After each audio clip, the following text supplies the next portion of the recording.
Бишкекте зына көбөйдү. Жакшылык менен бүтпөйт эч качан.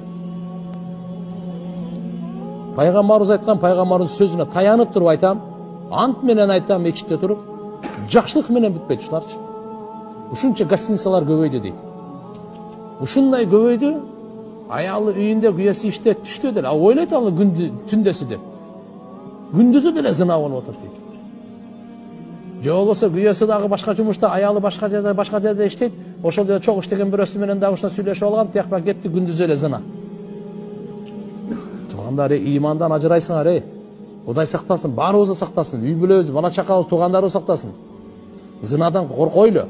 Иман ажырап турат деп пайгамбарыбыз айткан. Bunun kesepeti öte жаман. Kan менен бүтөт.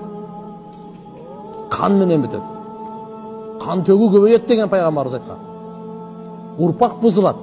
Кээ бирлеринин бала чакасы бар, кээ бирлеринин уже неберелери бар, ушундай зынага барат. Кудайдан коркойлу, болбоду өлүмдөн коркойлу. Кандай жашасаң да, кандай чырайлуу болсоң да, канча бай болсоң, канча бий болсоң да, баары өлөсүң да туурабы? Кайка барасың?